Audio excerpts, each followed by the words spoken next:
Just like an annual checkup is important for maintaining good health, performing regular financial checkups is an essential part of planning for a healthy and successful retirement. So today, we're going to have a little financial checkup for you as well. We'll do that with Lee Perkins coming up next.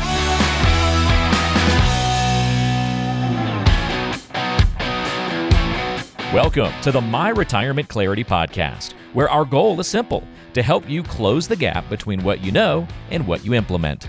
The team at J.L. Perkins Wealth Management does this by helping good people make great decisions so they can enjoy an amazing retirement.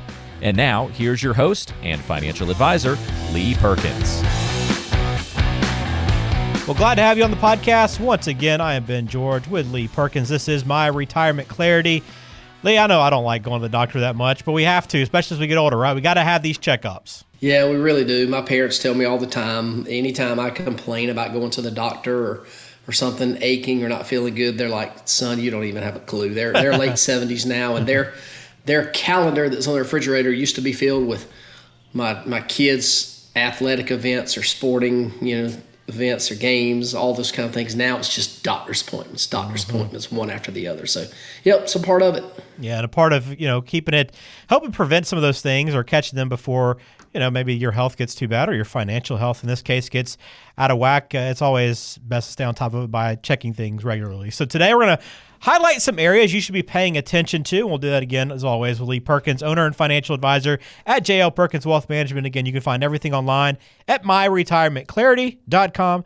And if you want to schedule a meeting with Lee, the easiest way to do that is talkwithjlp.com. All right, so let's start off with some things we can pay attention to here to make sure our wellness is in order. Lee, I'll start with checking your vitals. So in this case, what are our vitals that we need to be checking on? Yeah, when we think about vitals, we're thinking about budgeting and spending. And okay. I include the word spending on that because nobody really likes to talk about budgeting, but everybody likes to talk about spending or spending money. And so it's really kind of a different way to say the same thing. So I would say nowadays at our firm, we're seeing more and more people who are affluent than the average person that walked in our doors maybe 5 or 7 years ago. And this really sort of brings on a separate set of challenges. 5, 7, 10 years ago, we did a lot of budget planning and really trying to help people figure out how much somebody could actually spend from their portfolio without having to run out of money. But nowadays, man, I'll tell you, my challenge is more trying to get people to spend their money. And really what we're doing is giving them permission to spend their money. And believe it or not, it's a tough thing for some people to do. And, we've all heard the number one fear of retirees is running out of money. And that's probably still the truth. But I'll tell you, most of our clients they're just never going to spend all the money that they have. They're not going to run out of money unless they do something crazy with their money and make poor decisions. They're not going to run out of money. And so that whole phrase, that line of thought that I just talked through, that sort of aligns with our firm mission statement, which is helping good people make great decisions so they can enjoy an amazing retirement. So part of what we do is to help make sure that people are making wise decisions with their money. And, as we go through major spending decisions with our clients, I would tell you 90% of the time, Ben, we're on the same page with everybody.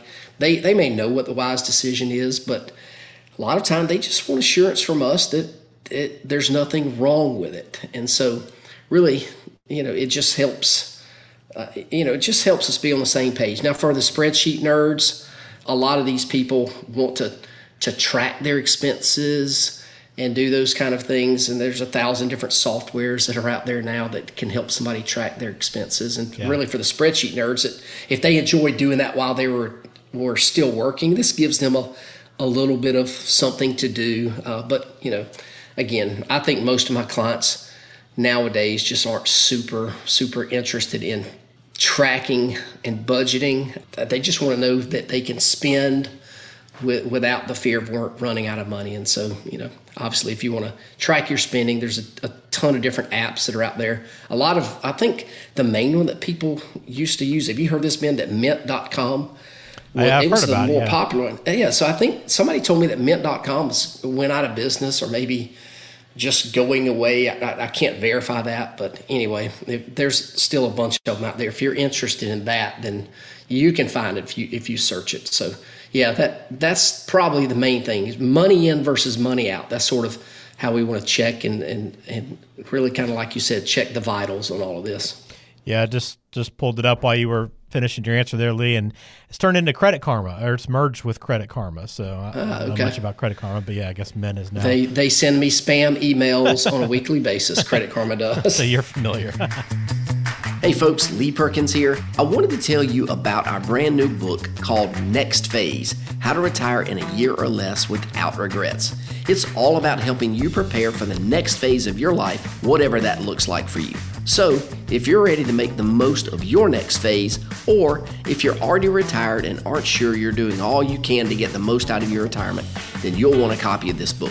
All you have to do is text Next Phase to 478-475-2050, and we'll send you a copy right away. You can also access additional resources and register for one of our upcoming workshops at our website, www.myretirementclarity.com. Thanks for listening. Now back to the show. One other piece of the vitals, I guess, too, is your credit score as well. How often should you be keeping an eye on this? You hear different people say different things. I mean, you probably want to double check maybe every 3 to 6 months. It's not something that I'm that diligent about for me personally. I have a credit card that actually will post a credit score on there. Now there's, obviously there's three different ones that are the main ones, and I can click on that and it will tell me, I think it'll tell me what my Experian score is. And as long as there's nothing that's out of whack on there, I don't really pay that much attention to it. Now, if you're younger than I am and you're borrowing money and maybe you've got a house purchase that's coming up, you want to make sure there's nothing sort of out of alignment in there. Make sure there's no accounts that are opened up on your behalf. Okay. So yeah, maybe every 9 months is good. Okay. All right, we checked our vitals. Now it's time to build some financial immunity, and in this case, that being the emergency fund, Lee. So how important is it, or just, I guess, speak on the importance of maintaining this emergency fund to cover these expenses that we know are going to pop up when we least expect them? Yeah, I like how you phrase that, the financial immunity. I think that's what you said. That's got a pretty powerful meaning. So for me, when I think about being immune from something, I sort of think about being insulated from something that could happen, and that's exactly what an emergency fund can do for you.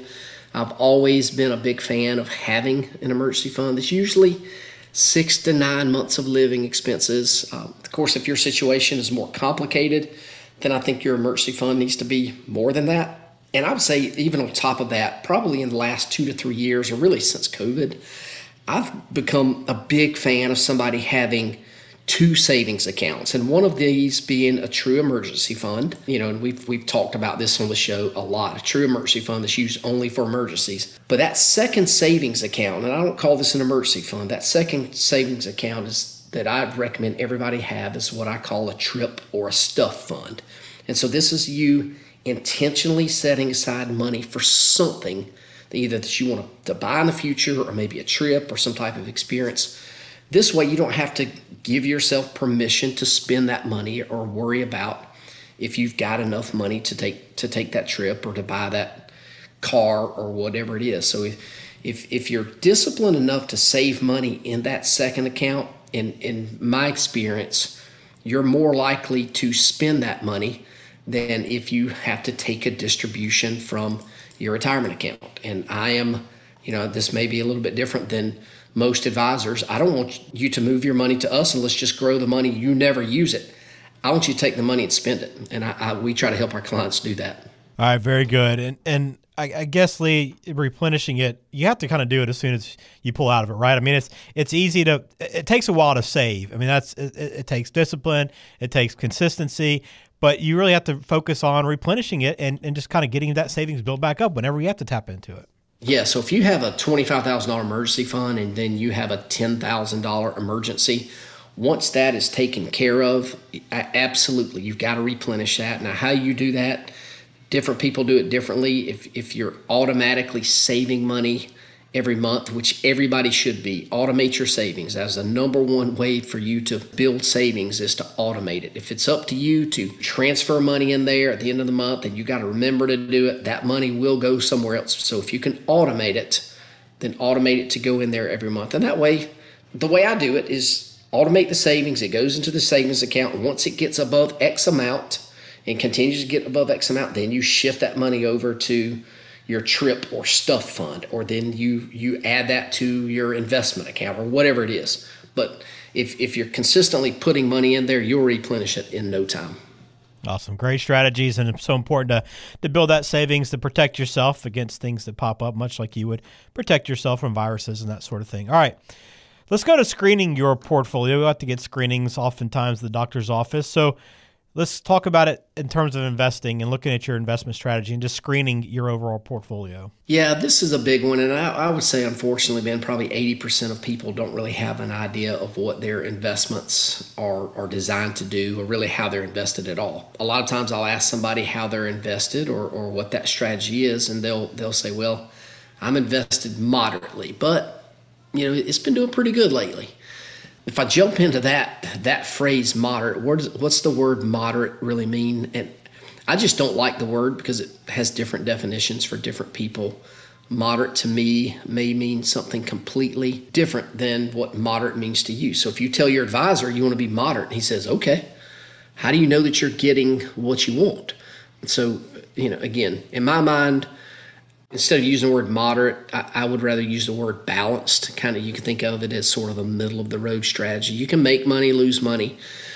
But to me, there's too much ambiguity in the word to know exactly how you're invested if you tell your advisor that you just want to be moderate. So I would challenge you to dig a little bit deeper and learn a bit more about what your strategy really is. At our office, we use a variety of different tools that help us sort of stay on the same page as our client. And so we do this, of course, by defining what the client's objective is, what their time horizon, all those kind of things is, and then we customize the portfolio based on this client's objective. And of course, we invest the money in different strategies or different buckets, and the money in each one of these strategies is given a different job. And so one bucket may have the job to earn as much money as possible. So we're going to take more risk with that bucket.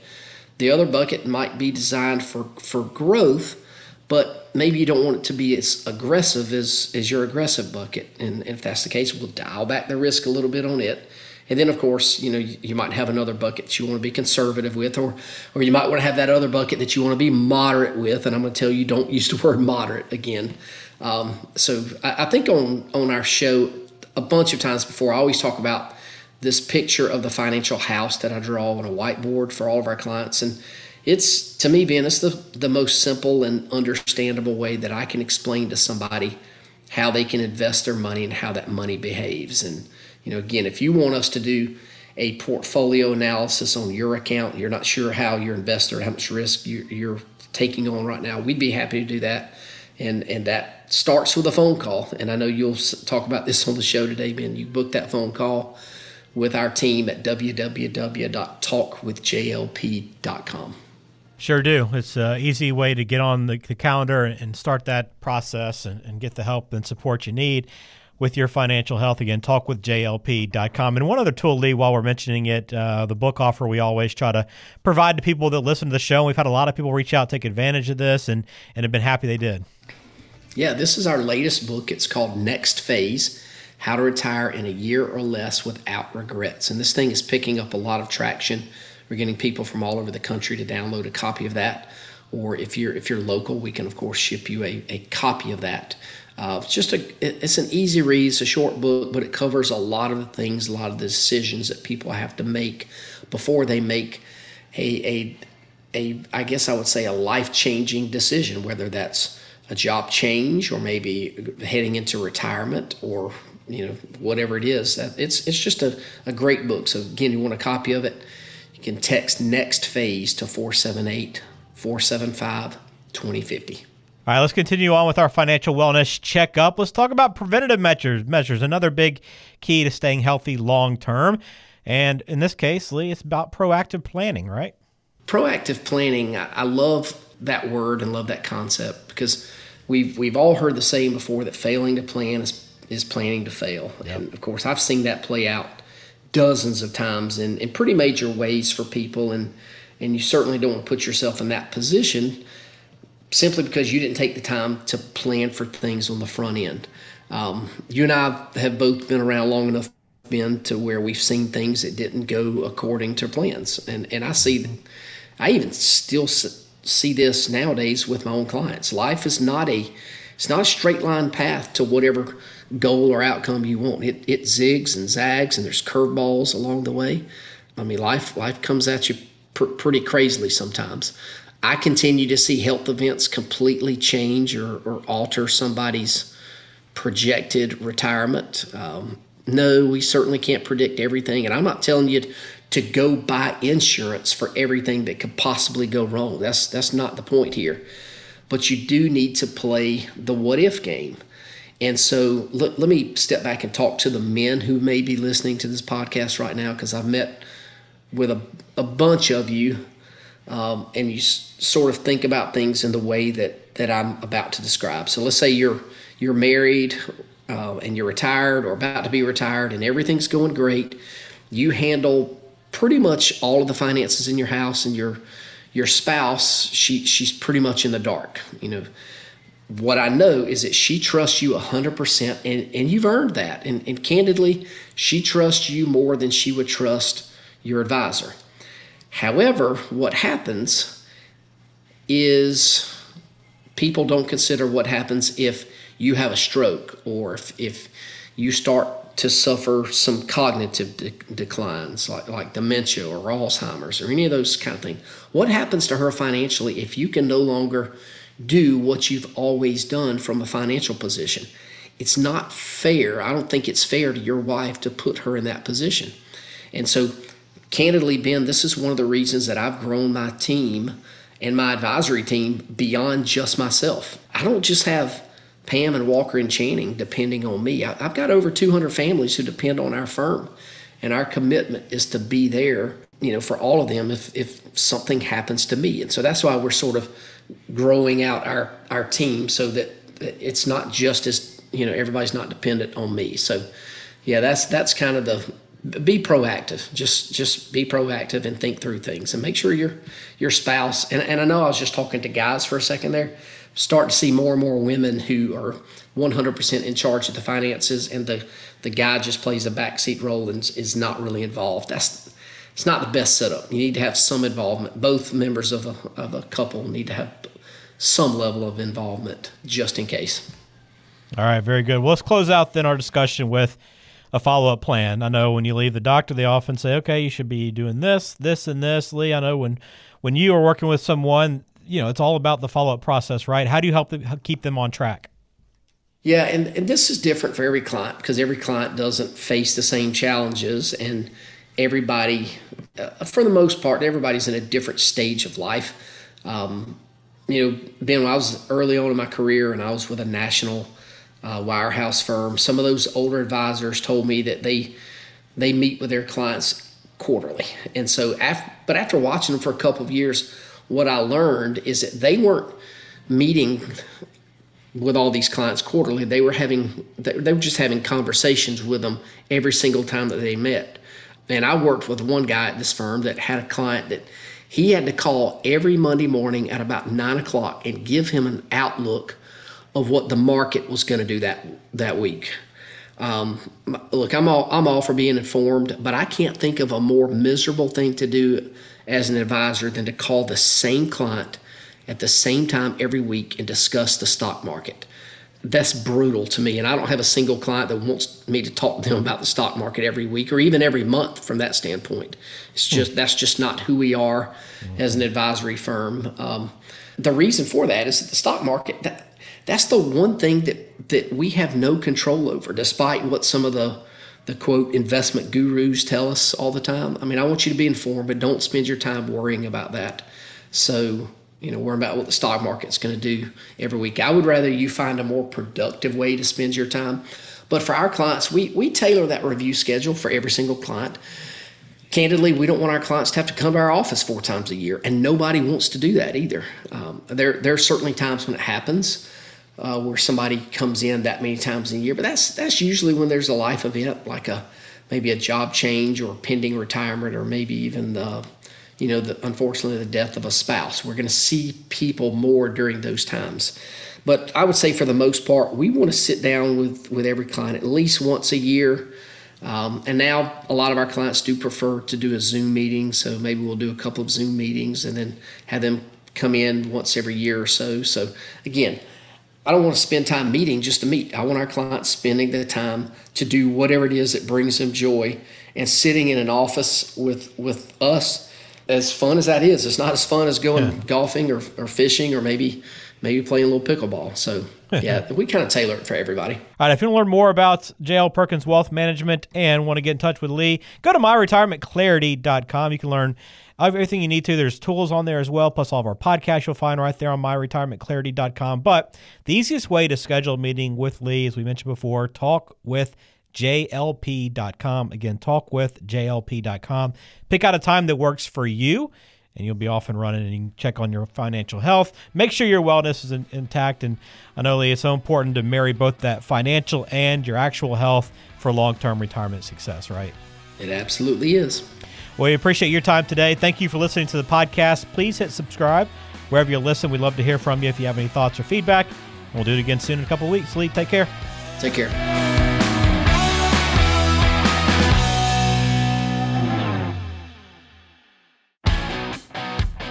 Hey there, Lee Perkins here. If you're like a lot of folks, you've been listening to this podcast for a long time now. But I've got an important question for you. Have you implemented any of the ideas that we've discussed on the show? If you haven't, what are you waiting on? You know you're not getting any younger. So here's my challenge. Don't just consume the content. Our number one goal for this podcast is to help you close the gap between what you know and what you implement. So if you're ready to implement, take that first step today and visit www.talkwithjlp.com and schedule a 15-minute phone call with one of our advisors, and we'll help you close the gap between what you know and what you implement so you can enjoy the next phase of your life. Now is your time. Don't procrastinate any longer. Investment advisory services are offered by J.L. Perkins Wealth Management, a registered investment advisor and insurance agency. Information is for illustrative purposes only and does not constitute tax, legal, or investment advice. Always consult with a qualified tax, legal, or investment professional before taking any action.